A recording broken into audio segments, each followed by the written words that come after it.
Bollywood actor Sushant Singh Rajput अब हमारे बीच नहीं रहे, जिसका झटका पूरी फिल्म इंडस्ट्री को लगा है। और सबसे ज़्यादा तकलीफ में इन दिनों सुशांत सिंह राजपूत का परिवार है।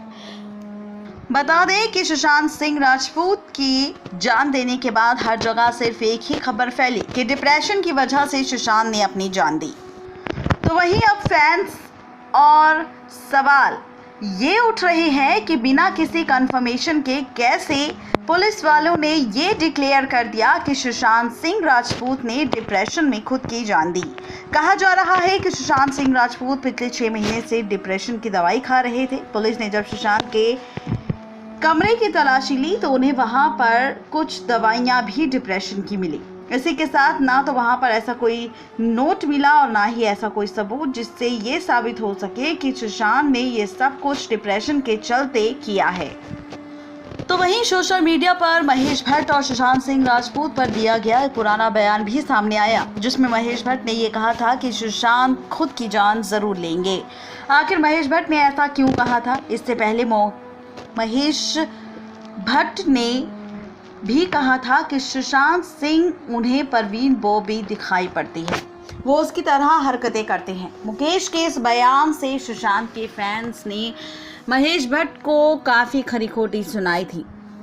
बता दें कि महेश भट्ट के इस बयान के बाद रिया चक्रवर्ती और महेश भट्ट की भी कुछ पुरानी तस्वीरें सोशल मीडिया पर सामने आई, जो कि साल 2018 की है। ये तस्वीरें शेयर करते हुए रिया ने लिखा था, मेरे बुद्धा, आपने मुझे संभाला है और आपने मुझे उड़ना सिखाया। इन तस्वीरों के सामने आने के बाद रिपोर्ट में भी कहा गया कि रिया चक्रवर्ती फिल्मों के कारण महेश भट्ट को डेट कर रही थी। वहीं खबर ये भी आई कि साल 2020 में रिया चक्रवर्ती और सुशांत सिंह राजपूत साल के अंत में शादी भी करने वाले थे। तो वहीं खबर ये भी आई कि यहाँ पर सुशांत सिंह राजपूत ने रिया चक्रवर्ती से खुद कहा था कि अगर रिया चक्रवर्ती लगातार महेश भट्ट के कांटेक्ट में रही तो महेश भट्ट सुशांत सिंह राजपूत के लिए खतरा बन सकते हैं। इसी के साथ खबर ये भी आई कि सुशांत को डेट करने के बाद भी रिया चक्रवर्ती लगातार महेश भट्ट के कांटेक्ट में थी और महेश भट्ट के कहने पर ही रिया चक्रवर्ती ने सुशांत से अलग होने के लिए बात भी की थी और आधी रात को सुशांत को छोड़कर अपने घर आ गई थी। इसके बाद और भी कई सारे सवाल अब खड़े हो रहे हैं। पहला सवाल ये खड़ा हो रहा है कि आखिर सुशांत सिंह ने जब ये कदम उठाया तो उसके एक दिन पहले कैसे सुशांत के कॉम्प्लेक्स के सारे सीसीटीवी कैमरा बंद हो गए। दूसरा सवाल ये है कि सुशांत के निधन से कुछ दिन पहले ही रिया चक्रवर्ती ने इंस्टाग्राम पेज से सुशांत सिंह राजपूत के साथ अपनी सारी पर्सनल फोटोज डिलीट कर दी थी। तीसरा सवाल यह है कि सुशांत सिंह राजपूत के घर की डुप्लीकेट चाबियां कहां गायब हुई थी। और चौथा सवाल यह है कि हरे रंग का कपड़ा जो सुशांत सिंह राजपूत के पास आखिरी बार उस वारदात मौके पर जो पाया गया था, उस कपड़े पर भी कोई निशान नहीं था सुशांत सिंह राजपूत के हाथ का। तो अब हर जगह से सिर्फ एक ही शक की सुई नजर आ रही है खड़ी होती हुई। एक ही सवाल नजर आ रहा है कि अगर किसी ने पहले से ही सोच रखा होता खुद की जान देने का या दुनिया को अलविदा कहने का, तो शायद ना सीसीटीवी कैमरास ऑफ होते, ना ही डुप्लीकेट चाबी गायब होती और ना ही यहाँ पर कोई और ड्रामा होता। बल्कि यहाँ पर नौकरों के बयान में भी ये चीज सामने नहीं आई थी कि सुशांत सिंह राजपूत ने जब खुद की जान दी थी तो सुशांत के घर पर बीती रात पार्टी हुई, काफी शोर शराबा हुआ। सवाल ये है कि सुशांत अगर डिप्रेशन में थे तो पार्टी कैसी हुई, इतना शोर शराबा कैसा हुआ, जिसका जिक्र नौकर ने अपने शुरुआती बयान में नहीं किया।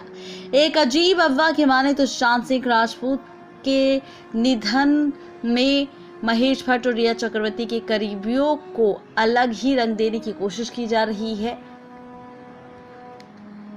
जहां पर कहा जा रहा है कि सुशांत अक्सर रिया से कहते थे कि अगर रिया सुशांत के साथ रिलेशनशिप में है तो महेश भट्ट से जान का खतरा सुशांत सिंह राजपूत को हो सकता है। सवाल ये भी है कि अगर सुशांत के घर में पार्टी हुई थी तो पुलिस ने पहले इस और ध्यान क्यों नहीं दिया? क्या कारण था कि आखिर सुशांत ने जूस पीने के बाद इतना बड़ा कदम उठा लिया? तो ऐसे कई सारे सवाल हैं जो लगातार खड़े हो रहे हैं, जहां पर 13 जून को किस तरीके से सारे कैमरास बंद हो गए, सुशांत सिंह राजपूत के घर की चाबी गायब हो गई और 14 जून को सुशांत सिंह राजपूत ने खुद की जान दे दी। ये पूरी कहानी है 13 से 14 जून की, जहां पर किस तरीके से क्या क्या हुआ, सवाल कौन से खड़े हो रहे हैं, सुशांत के जाने के बाद कौन कौन सी चीज़ें सामने आ रही है और कैसे हर कोई कह रहा है कि सुशांत डिप्रेशन में थे, उन्होंने दवाई लेना छोड़ दी थी। और उसके बाद कुछ बयान ऐसे भी आए जिन्होंने ये साबित करने की कोशिश की कि सुशांत सिंह राजपूत मानसिक रूप से काफ़ी ज़्यादा कमज़ोर हो गए थे, उन्हें आवाज़ें सुनाई देती थी, उन्हें डर लगता था, उन्हें ऐसा लगता था कि कोई उनके साथ है, कोई उन्हें मारना चाहता है। नेक्स्ट नाइन लाइव से रजनी की रिपोर्ट।